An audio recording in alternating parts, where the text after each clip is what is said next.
ये एक्सटेंड किया ना, एक मिनट।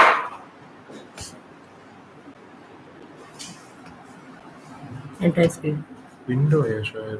विंडो हाँ। 31 row I think it's this. good. अभी देख यूट्यूब वीडियो में देख, फोन में देख वीडियो कैसे।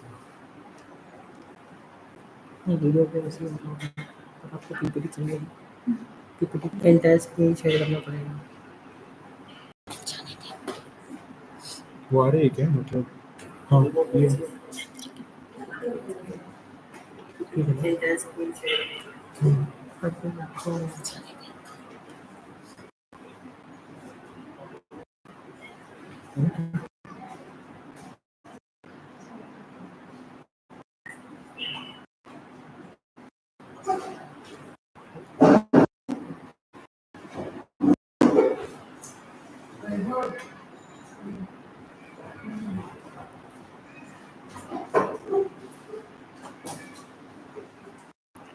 Good morning, everyone. Presenting a on activator and modifications.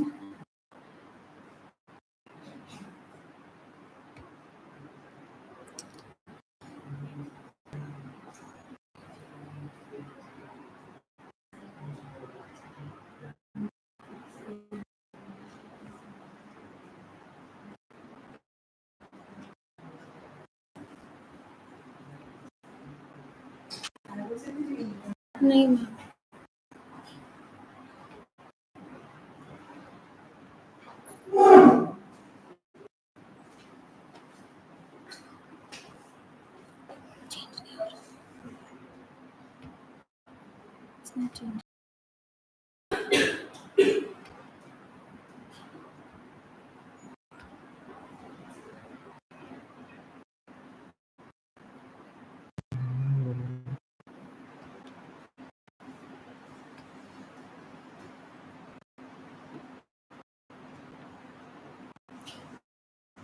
Try changing slide.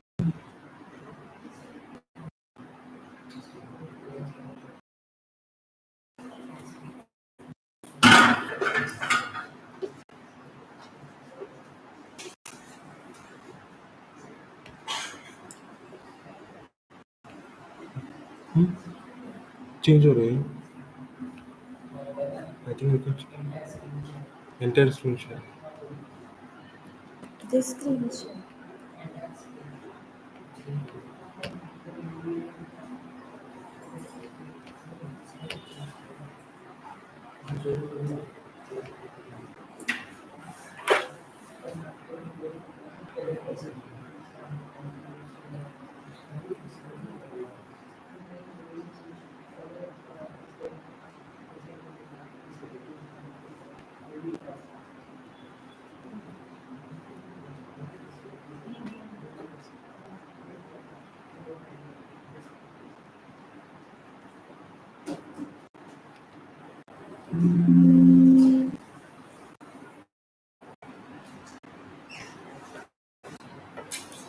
where is the presenter? which नीचे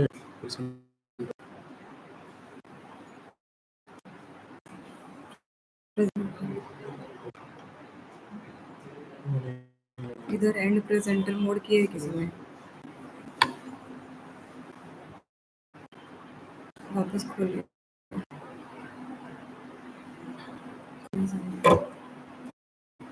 कितना आगे का एडिट करना है उसमें?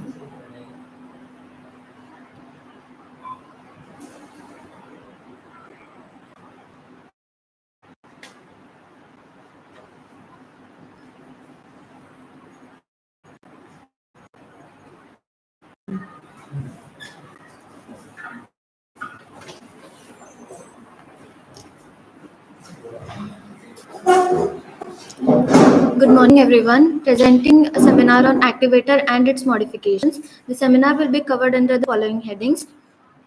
Coming to introduction, as we all know, the functional appliances refer to a variety of removable appliances that are designed to alter the myofunctional forces around the oral structure structures that will bring about the orthopedic changes. Now, how do these myofunctional appliances work? These myofunctional appliances will alter the mandibular positioning in the sagittal and in the vertical direction. That will give stimulus to the muscular force that will eventually bring about the desired orthodontic and orthopedic corrections. So now in the past 20 years, there has been increasing awareness regarding muscular involvement, importance of the improved airway in conditions where there is retrognathic mandible and posture and its. Now coming, speaking of the functional matrix theory, as we all know, functional matrix theory implies that the development of the skeletal and compensatory changes into the skeletal and bring about development. So how does this functional jaw orthopedic works? Now, when the functional appliance is given, it acts as a stimulus to the oral musculature, which influences the magnitude and direction of the craniofacial growth, which brings about the orthopedic changes. Now, the entire change will be brought about the in the articulation that is present in the craniofacial structure. Present. Second is the periodontal ligament, that is the articulation between the teeth and the bone. And third is the craniofacial structures and the sutures that are present in the craniofacial region. Now, before we move to the activator appliance, let's see the history of the appliance. Initially, Norman Kingsley gave the concept of jumping of the bite, and he gave a vulcanite palatal plate with an anterior inclined plane that was used in cases with mandibular retrognathism. This appliance only corrected the sagittal discrepancy without. This was followed by Edward Hawkes, who gave the Vorbis plate, which was the modification of the earlier palate used in the deep bite cases and the mandibular retrognathism. Now, in these cases, there will be strong muscular forces, that is, strong mentalis muscle and high. Next was Perry Robin, who gave the concept of monoblock. Monoblock was used in cases in patients who had glossoptosis, cleft palate, and which resulted in mandibular retrognathism. So, this triad in which monoblock was used is also known as the Perry Robin anomaly or the Perry Robin syndrome, as we call it. So, this was used in cases of glossoptosis and severe mandibular retrognathism, and mostly in cases who had cleft palate present. This was followed and developed a loose fitting appliance. This loose fitting appliance was used for maintaining the previous correction that was achieved, as well as it acted as a biomechanical trainer. So he called it a biomechanical working rate since it also had force in maintaining the earlier corrections.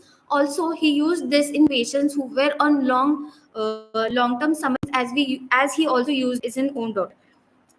So this was followed by the team up between Viggo Andersen and Carl Hoppel. As Viggo Andersen moved from Denmark to Norway, he came contact with Carl Hoppel, who was a contest histologist who believed in Ruck's opinion of shaking the bonding substance of bone hypothesis.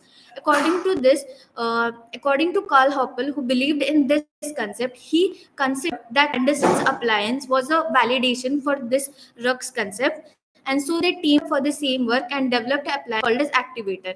Now, this appliance was also famous as the Norwegian appliance. Some consider that Perry Robin have appliance, that is the monoblock, but the developments of Robin's monoblock and Activator of Anderson were completely different developments who took around different periods of time. Now coming to mechanism of action, activator works by three different types of mechanism. First is the myotactic reflex activity and the isometric contraction that takes place. Second is the viscoelastic property of the muscle and stretching of the soft tissue. And third is the transitional type. Now we'll see each one of them. First, the myotactic reflectivity and the isometric contraction. It was given by Petrovic and McNamara. Now, according to this, when a stimulus is given in the form of the activator and when the bite is raised to about within the freeway space, here it occurs as myotactic reflex occurs and isometric contraction. Now, in this, my muscle contraction is in response to the stretching reflex that is caused by the stimulation of the muscle proprioceptors and periodontal receptors. Now, this in turn will result into the displacement of mandible into a new and anterior position that will result into musculoskeletal adaptation at the condylar region and will get the muscular advantage. So this is most activation of the superior half of the lateral pterygoid muscle. There will be energy that will be generated, will be helping into the musculoskeletal adaptation. Second is the viscoelastic property of muscle and stretching of the soft tissues. Now, for this, there are of thought. First is given by Grood in 1952. Now, as the bite is increased for beyond the freeway space, there is a mismatch between Anderson's concept that he gave. So, whenever there is increase in the bite opening greater than the free space, the muscles will be stretched and they will exhibit a viscoelastic property.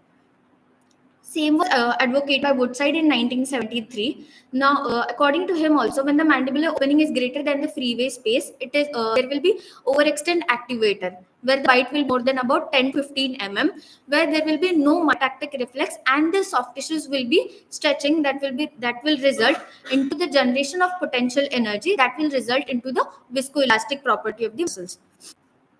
Now, depending on the magnitude and duration of the applied forces, they are divided into the following 5 stages.